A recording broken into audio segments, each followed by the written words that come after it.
신명기 8장 1절에서 10절까지 교독하겠습니다. 내가 오늘 명하는 모든 명령을 너희는 지켜 행하라.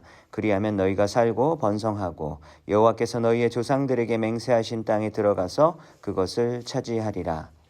내 하나님 여호와께서 이 40년 동안 내게 광야길을 걷게 하신 것을 기억하라.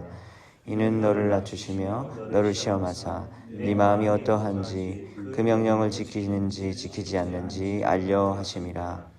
너를 낮추시며 너를 줄이게 하시며 또 너도 알지 못하며 네 조상들도 알지 못하던 만나를 내게 먹이신 것은 사람이 떡으로만 사는 것이 아니요 여호와의 입에서 나오는 모든 말씀으로 사는 줄을 내가 알게 하려 하심이니라.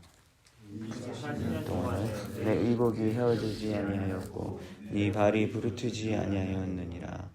너는 사람이 그 아들을 징계함 같이 네 하나님 여호와께서 너를 징계하시는 줄 마음에 생각하고 내 하나님 여호와의 명령을 지켜 그의 길을 따라가며 그를 경외할지니라.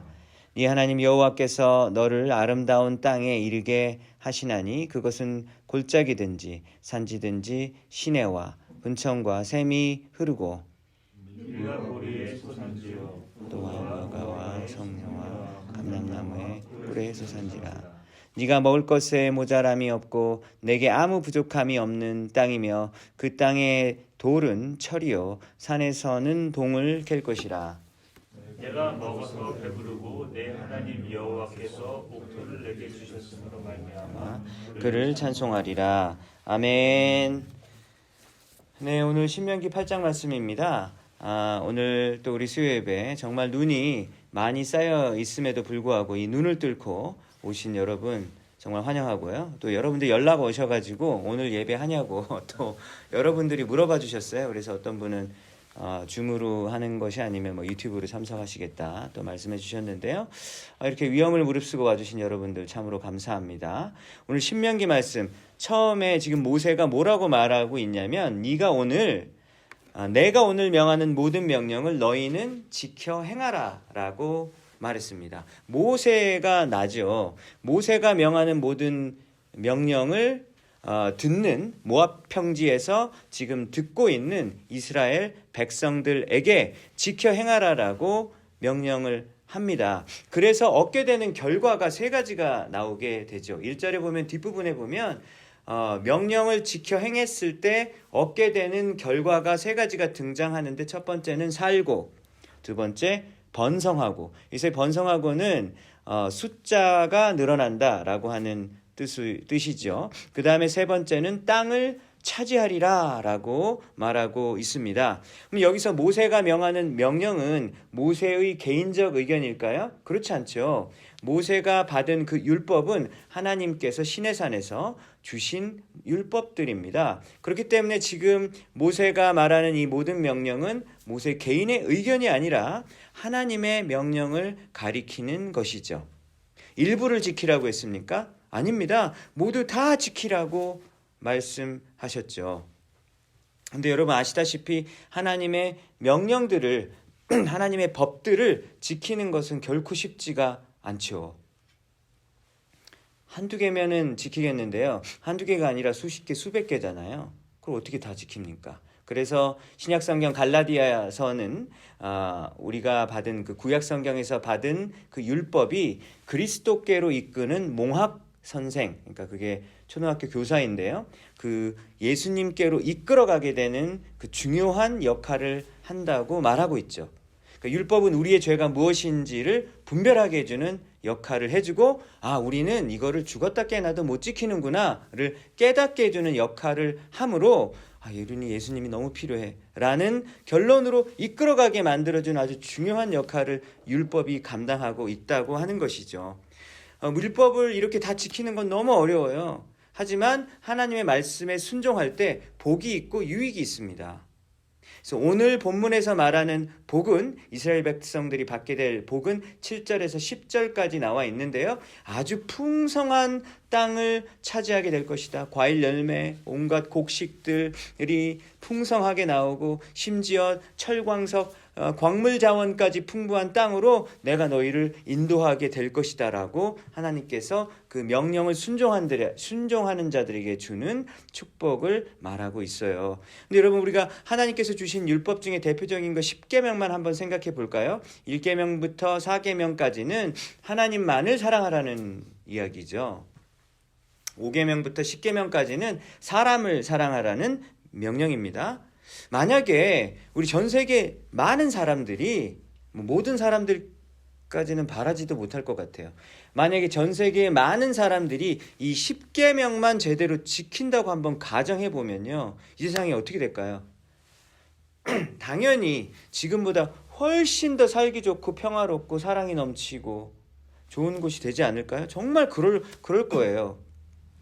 만약에 더도 말고 덜도 말고 우리 10계명 10가지만 정말로 잘 지킵시다 라고 해가지고 사람들이 지키는 흉내라도 낸다면 여러분, 이 세상은 정말로 살기 좋은 곳이 되지 않을까요? 혁명 같은 일이 벌어질 거예요. 그러나 사람들이 10가지 계명, 이 10가지밖에 안 되는데 사실 이 10계명을 잘 지킬 기미는 전혀 보이지 않더라고요. 그래서 오늘 뉴스를 봐도 러시아는 이제 그 전쟁이 이제 거의 2년째가 됐더라고요. 2년 전 2월 달에 시작을 했으니까 이제 거의 2년여의 시간이 되어가고 있는데, 이제는 러시아가 이제 워낙 아직 힘이 많이 남아 있으니까 버젓이 이제 훨씬 더 그 많은 땅을 실제로 이제 점령을 해버리게 되는 이런 식으로 점점점 흘러가는 것 같더라고요. 그러니까 너무 안타까워요. 어떻게 이렇게 폭력을 먼저 휘두르고 그리고 탐욕스러운 자가 뜻을 더 이루게 될까? 너무 안타깝지 않습니까? 이스라엘에서 벌어지고 있는 전쟁으로 인해서 너무나도 많은 민간인들이 죽고 고통당하고 가족을 잃고 그리고 자기 집도 잃고 뭐 도로도 잃고 다 파괴가 돼가지고 정말로 참 안타깝잖아요. 10계명을 만약에 지켰다면, 남의 걸 탐하지 않는다면 이런 일은 벌어지지 않았을 거 아닙니까? 빈부의 격차는 시간이 가면 갈수록 점점 더 빠른 속도로 이제 더 벌어지게 되잖아요. 그래서 가난이 대물림되고 가난이 끊어지지가 않는 거예요. 그나마 미국 같은 나라에서는 여전히 기회가 조금은 있잖아요. 좀 열심히 살면 그래도 뭐 중산층으로 갈 수 있고 뭐 그런 기회가 조금은 있는 것 같아요. 그런데 어떤 나라 사람들은, 세상의 많은 나라 사람들은 자기가 국적이 이 나라라는 이유만으로 여러분 기회가 없어요. 아무리 노력해도 안 된다니까요. 내가 어느 나라에서 태어나면 그게 안 돼요. 그러니까 우리가 지금 이 한국의 국적이나 뭐 미국 국적을 가지고 있어서 왜 노력 안 해? 여러분, 이렇게 함부로 말할 수가 없어요. 여러분들이 이 나라에서 그나마 태어났으니까 그렇지, 만약에 어떤 그 나라에서 정말로 세계에서 가장 그 빈국에서 태어났다면 여러분 기회 있을 것 같아요? 아니요.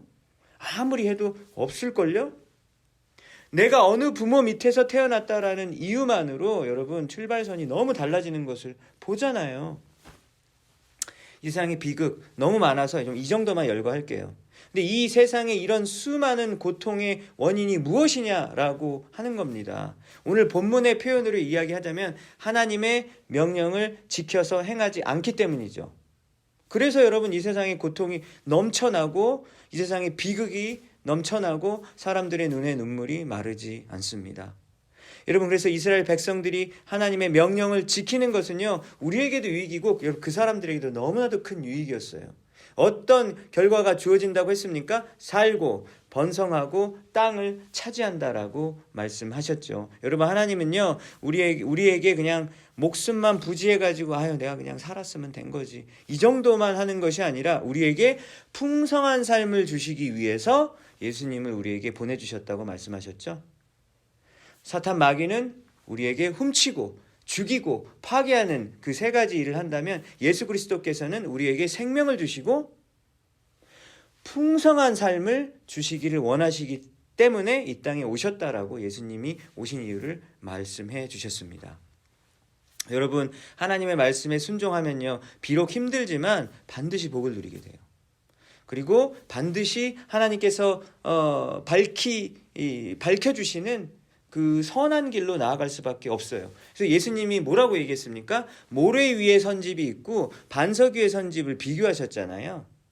근데 그 비교의 차이가 뭐죠?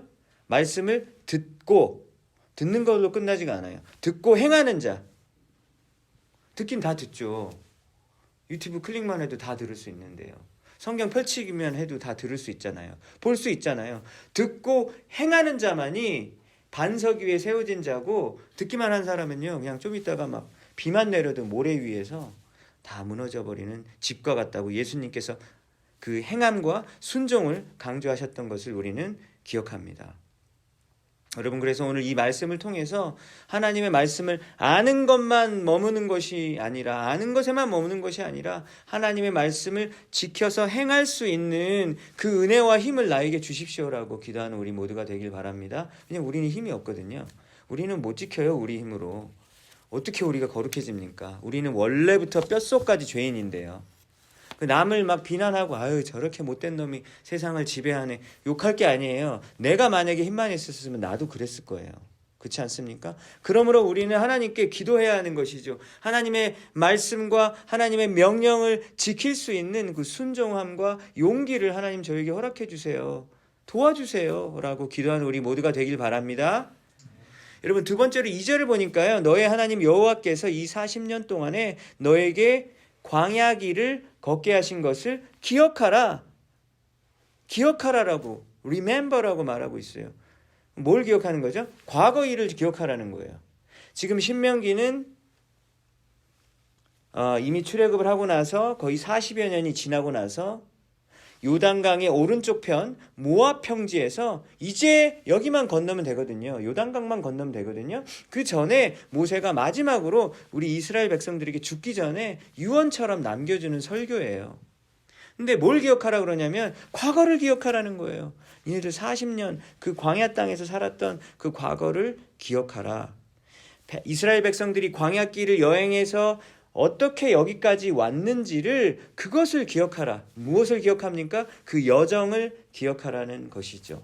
뱀과 전갈과 그리고 더위와 추위가 있고, 그리고 배고픔이 있고 항상 부족한 것 같은, 여러분 바로 그런 상황이었지만 40여 년간 불기둥과 그리고 구름기둥으로 인도해 주신 그 하나님의 인도하심을 기억하라. 아, 그래서 우리가 여기까지 모압 평야까지 올 수 있었구나라고 하는 그 기억의 내용을 이야기해 주는 거예요. 여러분, 무엇을 기억해야 합니까? 우리를 이끌어 주신 그 하나님의 그 여정을, 우리 삶의 여정을 기억해야 하는 것이죠. 근데 왜 기억해야 되죠? 이유는 뭘까요? 이유는 뭐냐? 하나님의 의도가 뭐냐? 그것을 기억해야 한다. 왜 기억해야 하는가? 40년 동안 광야 생활을 한 그 고생에 대해서 하나님의 하나님이 뜻이 있으세요. 그냥 이거 개고생인가? 헛고생인가? 이게 아니라 하나님의 뜻과 이유가 있다라고 이야기하는 것이죠. 여러분, 그래서 그것이 바로 기억해야 되는 이유가 되는 것이에요.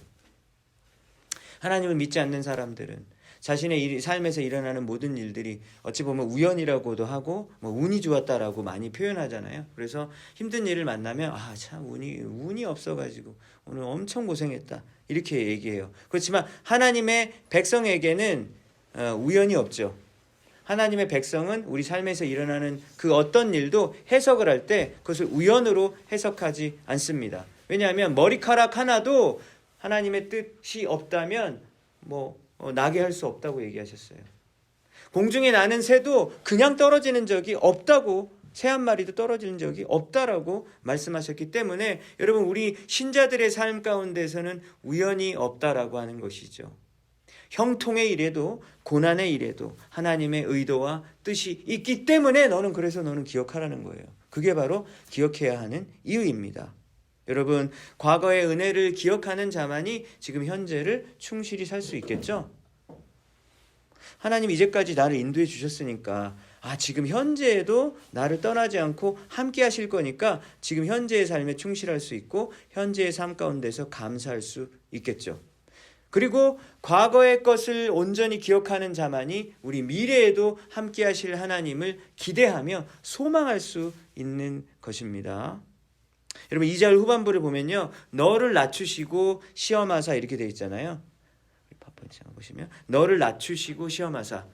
근데 이게 넷 바이블에 보면은요, 넷 바이블이라고 있습니다. NET 바이블인데요. 영어 성경에 보면은 test you by humbling you 이렇게 번역이 되어 있어요. 그러니까 하나님이 너를 테스트 하시잖아요. 너희들을, 이스라엘 백성들을. 여기서 테스트의 주체는 하나님입니다. 하나님이 이스라엘 백성을 테스트하는 거예요.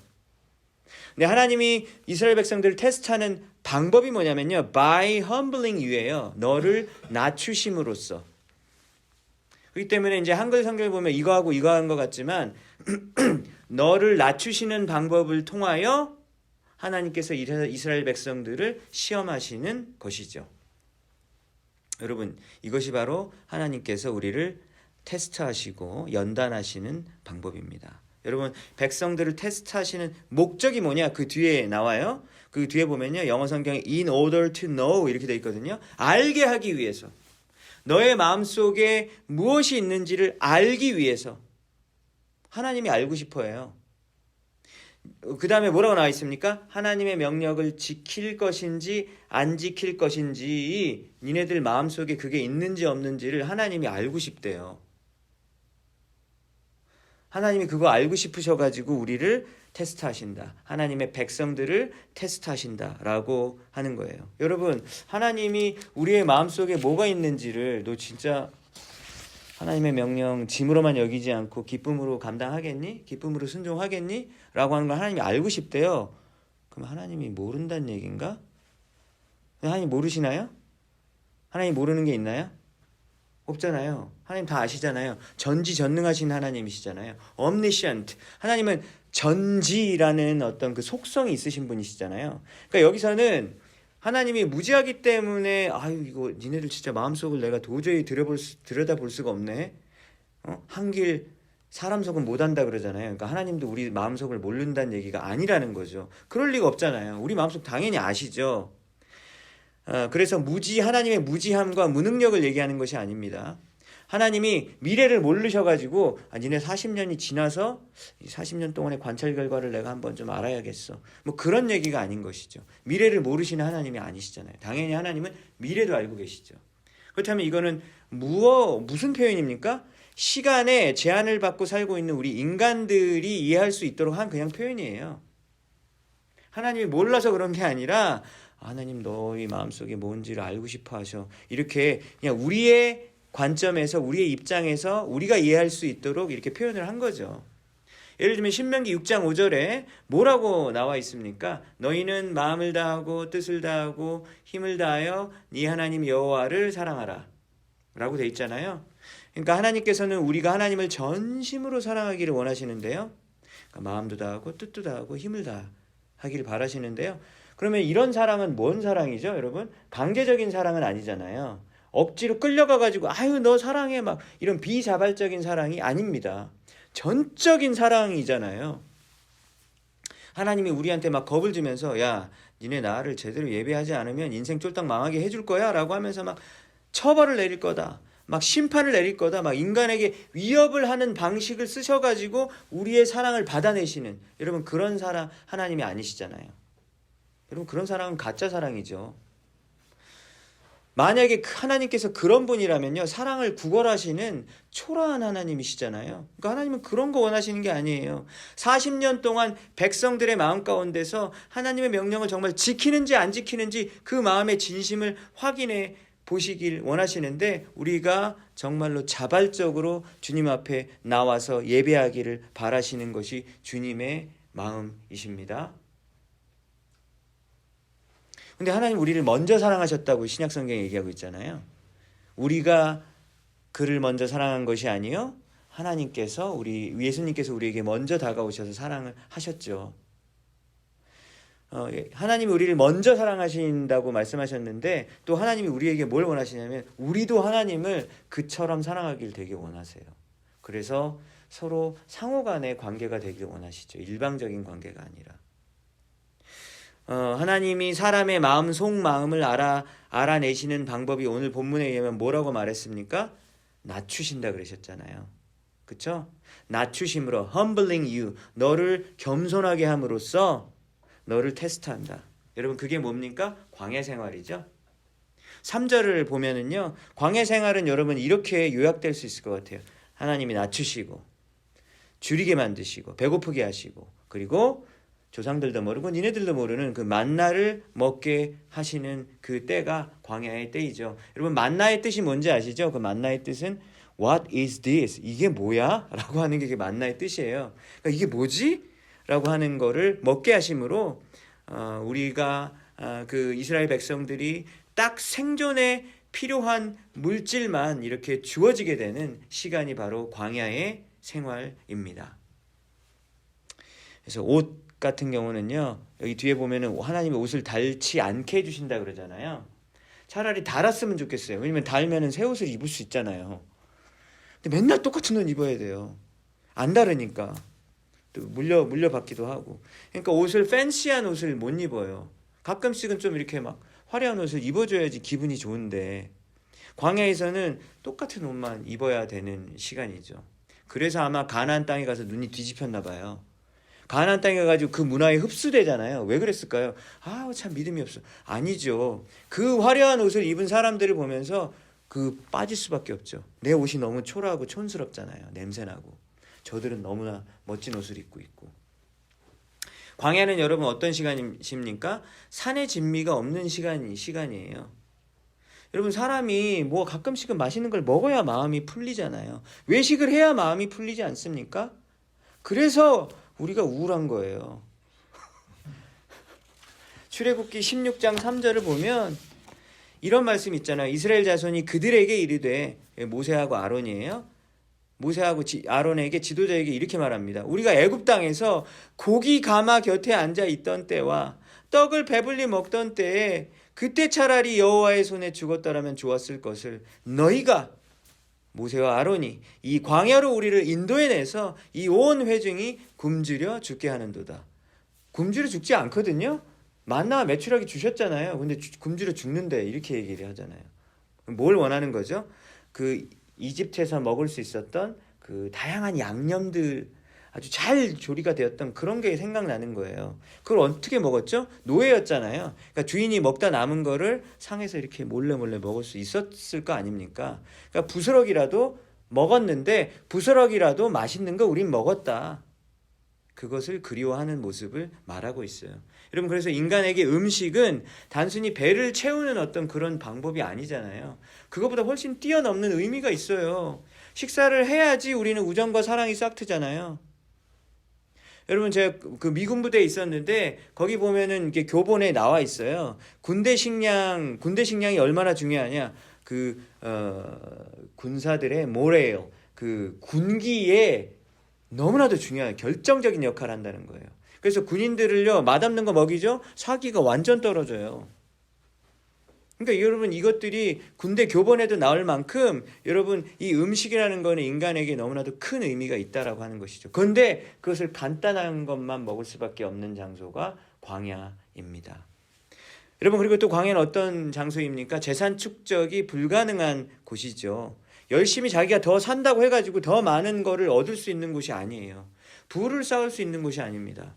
유목민은 늘 이동할 거를 대비해야 되기 때문에 많이 쌓아봤자 자기한테 손해예요. 왜냐면 이동할 때 자기만 무겁게 지고 가야 되니까 힘들죠.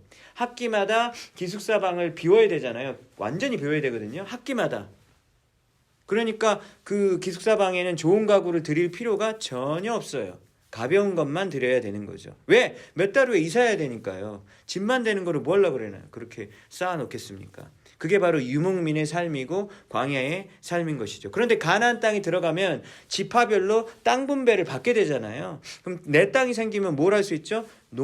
내 농사를 지을 수 있고 그리고 내 목축을 할 수 있죠.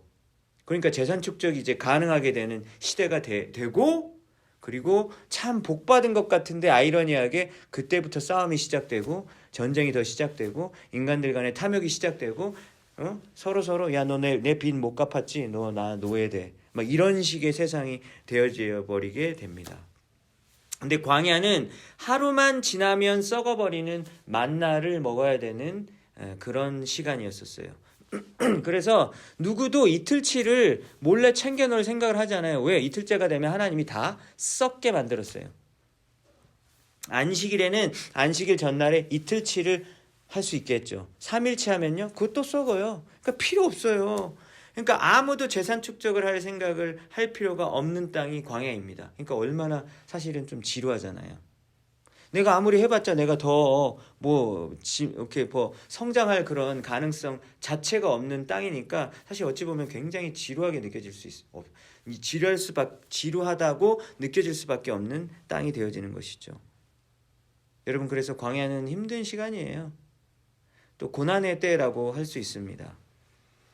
그래서 이 고난의 때를 여러분들도 지나고 혹시 있다고 생각하시는 분 있으십니까? 삶이 너무 힘들어요. 근데 이 고난의 때에는 오늘 본문 말씀처럼 하나님께서 그 마음 속에 뭐가 있는지를 드러나게 해주는 시간이라고 말씀해 주시잖아요. 그죠? 내 마음 속에 뭐가 있는지가 평소에는 안 드러난다는 얘기예요. 평소에는요, 우리는 예의를 잘 갖추죠. 상대방이 조금 어이없게 해도 나는 품위 있는 말로 대처함으로 나는 너랑 같지 않고 교양이 있어 라는 것을 보여주죠. 상대방이 화를 내도 야, 나는 크리스찬이야 하면서 미소 지을 수 있잖아요. 그래서 그 모습을 보고 주위 사람들도 막 감탄해요. 아, 정말 성숙하신 분이군요. 그리스도인이시군요. 또 그 칭찬받는 게 너무 좋단 말이죠. 그래서 우리 평소에는 여러분 드러나지 않아요. 하지만 여러분, 우리의 마음속에 정말로 뭐가 들어있는지는 언제 드러나게 됩니까? 광야의 시간에 드러나게 되죠. 건강을 잃을 때, 재산이 없어졌을 때, 그리고 삶의 기반이 완전히 무너져 내렸을 때, 그리고 고난이 단기간에 안 끝나고 고난이 계속되는 거예요. 이거 한 5년 지나면 좋아질 줄 알았는데 5년 지나도 똑같고 10년 지나도 똑같고 20년 지나도 똑같고 어찌 보면 죽을 때까지 내 고난이 벗어나지 않을 것 같을 때가 있잖아요. 여러분, 그러면 진짜 사람 환장합니다. 그렇죠? 그리고 용서하기 힘든 사람이 내 주위를 계속해서 맴돌 때, 여러분, 이럴 때는 내가 누군지가 그제서야 드러나게 되어지는 것이죠.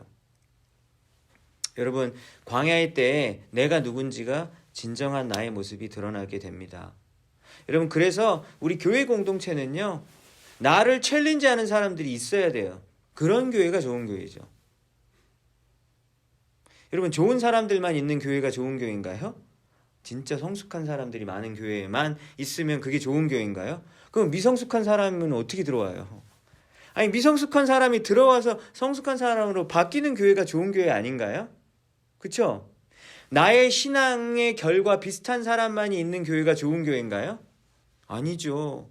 나랑 진짜 다르게 믿는 사람, 내가 봤을 때는 왜 저렇게 믿지? 라고 신기한 사람들이 있는 교회가 여러분 좋은 교회입니다. 여러분, 성격이 괜찮은 사람들만 있다면 그 교회는 이미 하나님의 교회가 아닐 가능성이 아주 농후한 것이죠. 여러분, 그래서 교회에 은혜와 사랑이 넘치는 교회가 참, 그런 교회 다니고 싶죠, 누구나. 근데 그런 교회 다니고 싶지만 여러분, 교회를 다니면서 아니, 이런 사람들이랑 내가 신앙생활을 같이 해야 돼? 라고 하는 그 원망함과 이 불편함과 정말 끈질기게 따라오는 정말 이 마음의 어려움, 그런 것이 느껴지는 교회라면 여러분, 그런 교회가 진짜 좋은 교회예요. 믿으십니까? 여러분, 그래야 성장하죠. 여러분, 그게 바로 교회 다니는 이유 아닐까요? 교회 다니는 이유가 뭐예요? 집에서 유튜브 보고 예배 드리면 되잖아요. 예배는 하나님이 어디서나 다 받으시는데요. 왜 근데 교회를 왜 와야 돼요? 나를 힘들게 하는 사람들이 있는 사람들을 만나야 되는 거예요, 여러분. 그것이 하나님의 뜻이라고 하는 것이죠.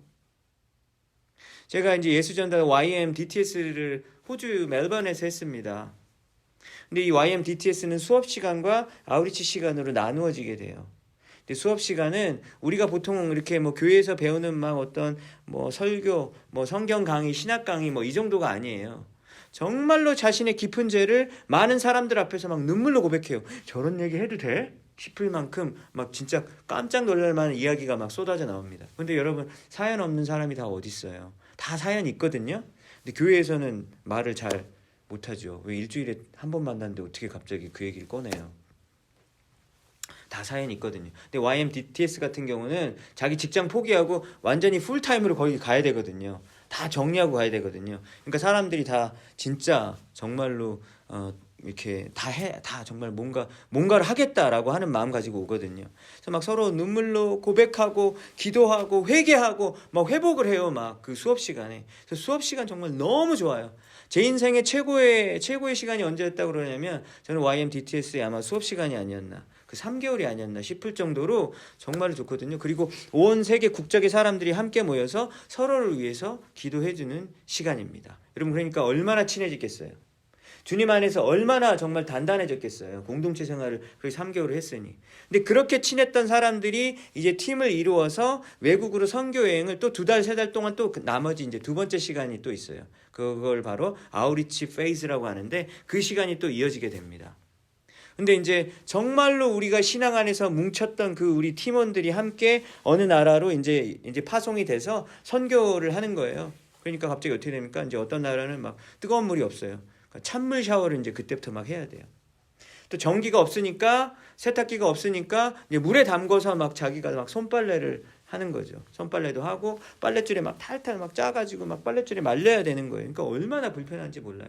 그리고 현지 음식을 막 먹잖아요. 현지 음식 먹고 막 설사하고 막 물 먹고 설사하고 장난이 아니에요.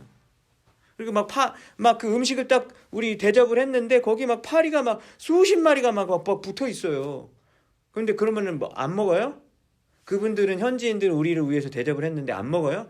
그렇게 교육 안 받잖아요. 무조건 먹어야죠. 막 그걸 막 먹습니다. 먹고 또 설사하고. 그러니까 너무 힘든 시간이에요. 근데 바로 이제 그렇게 힘든 시간에 이제 우리가 오랜만에 진짜 우리 정말 수고했으니까 우리 콜라 한번 먹자.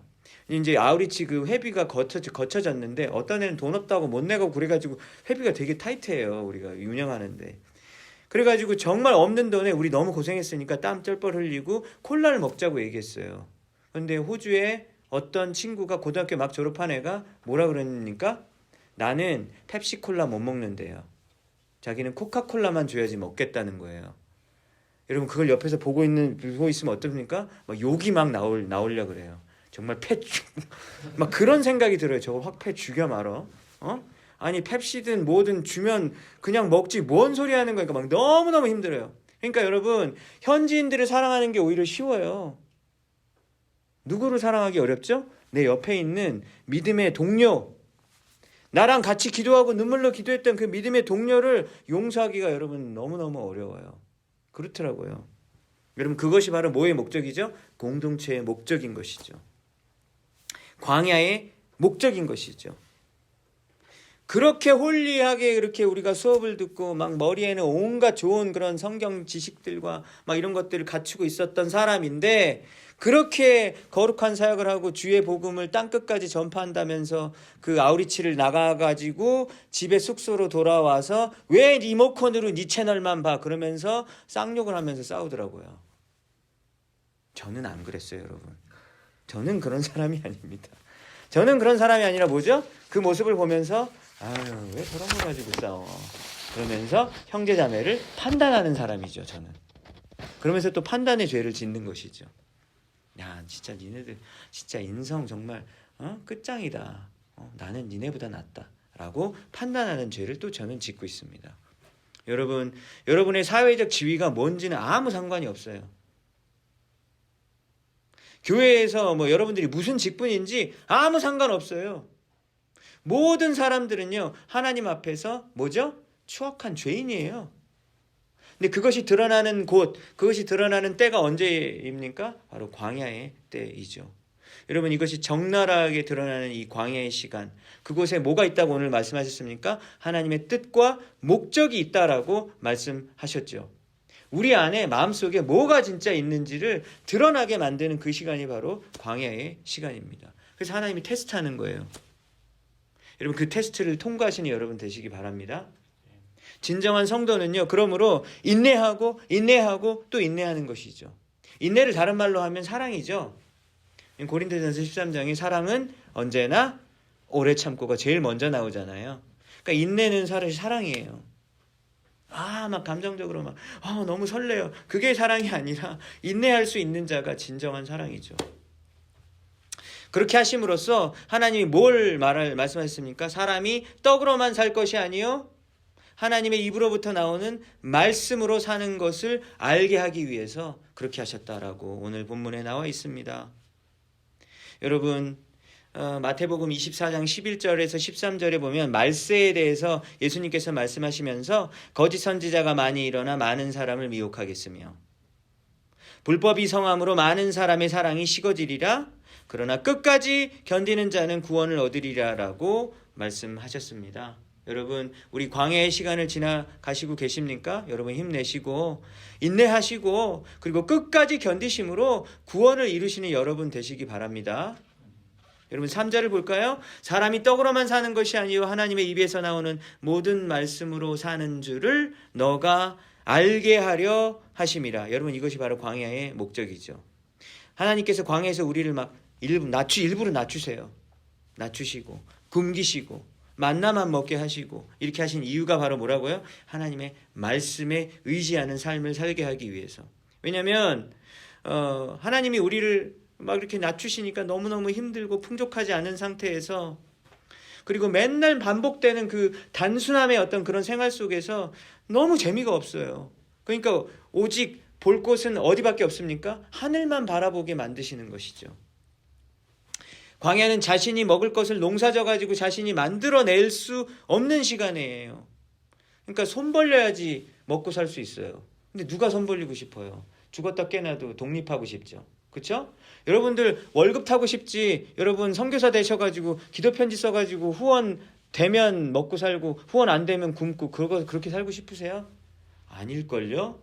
아무도 그렇게 살고 싶지 않을 거예요. 그래서 우리 선교사님들 정말 귀하신 분들이에요. 정말 대단하신 분들이에요. 우리가 서포트를 잘 해야 되는 거예요. 그냥 우리 모두 다 손 벌리기 싫고 독립심이 강해가지고 자존심이 다 세단 말이죠. 근데 광야의 시간은요, 그게 다 대책이 소용이 없고요. 하나님만 바라봐야 되는 시간이 되는 거죠. 그러니까 완전히 내 자존심이 다 무너지는 시간입니다. 의지해야지 살 수 있는 시간이기 때문이죠. 여러분 그래서 한 사람이 1인분 만나 하루치 양만 가져갈 수 있는 시간이에요. 그래서 욕심 부려봤자 다 썩어버리게 만들어버리셔서 음식을 절대로 비축하지 못하게 하는데 우리는 여러분 어떻습니까? 비축하고 저장해야만 안심이 되잖아요. 그렇죠? 비축하고 저장 안 하면 어떻게 안심이 돼요? 내일 어떻게 될 건데? 내일 뭐 먹고 살 건데? 덜덜덜덜덜덜 떨릴 거예요. 그러니까 우리는 뭐가 필요하죠? 광야가 필요한 인간들이죠. 광야가 필요한 사람들입니다. 참으로 연약한 자들이에요. 여러분 오늘은 믿음으로 살고 이제 졸업하고 싶어요. 하나님 이제 이 훈련 끝나셨죠? 이제 졸업했습니다. 이제는 다시 정상적으로 살게요. 우리는 이렇게 하나님께 고백하고 싶어요.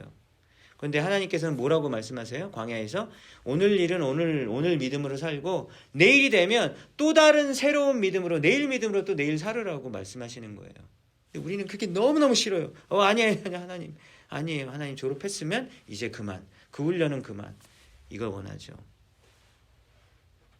여러분 음식뿐만이 아니라 빵만이 아니라 하나님의 말씀에 의지하는 우리 모두가 되길 원합니다. 여기서 잘 보세요. 음식뿐만 아니라 이렇게 얘기했잖아요. 그러니까 음식을 부정하는 게 아니에요. 음식도 필요하죠. 물질이 필요하죠. 왜요? 하나님이 물질 만드셨잖아요. 하나님이 빵 만드셨어요. 그러니까 음식을 부정하는 게 아닙니다. 나는 빵 필요 없어. 굶어도 그냥 하나님만 볼 거야. 이런 게 아니죠. 그건 영지주의죠. 육은 천하고 영만 소중하다. 그거는 1세기에 유행했던 이단, 영지주의 이단입니다. 그거 아니에요. 하나님의 입에서 나오는 말씀이 필요하다라는 것을 우리가 배우길 원하시죠. 그 말씀이 무엇입니까? 여러분 요한복음 1장에서 배웠죠? 말씀이 무엇입니까? 사실 이 질문이 좀 잘못됐죠. 말씀이 누구입니까? 라고 우리는 물어봐야 되죠. 왜냐하면 요한복음 1장에서 말씀이 육신이 되어 이 땅에 오신 분이 누구라고 얘기하셨죠? 예수님이에요. 그러니까 예수님이 말씀이시죠. 그러니까 하나님의 입에서 나오는 말씀으로 살라는 얘기는 누구만으로 살라는 얘기죠? 예수님만으로 살라는 얘기예요. 오직 예수 한 분만으로 만족하고 살라라고 하는 말씀입니다. 여러분 광야에서 떨어진 만나는요 그날 먹고 다음날 되면 배가 고팠어요. 그렇지만 예수님께서는 본인이 I am the bread of life 이렇게 얘기하셨죠. 나는 생명의 떡이다. 우리에게 영원히 배고프지 않게 만들어주시고 우리를 영원히 목마르지 않게 하실 생명의 물, 그게 바로 나야, 예수님이야. 그래서 나를 먹어, 내 살을 먹고 내 피를 마셔라 라고 말씀하셨습니다. 여러분, 우리 모두 예수님 한 분만으로 살아갈 수 있는 모든 성도님 되시기 바랍니다. 오늘 말씀 기억하면서 광야를 통해서 내 마음에 더러운 불순물들과 그 죄악들이 온전히 연단되어서 정금같이 나오게 되는 내가 되기 원합니다라고 우리 기도했으면 좋겠어요. 두 번째로는요, 하나님, 광야를 통해서 주님의 말씀만을 의지하고 예수님 한 분만을 주목할 수 있는 나의 영적 여정이 되기를 원합니다. 예수님만을 의지하는 내가 되게 해달라고 여러분 우리 기도했으면 좋겠습니다.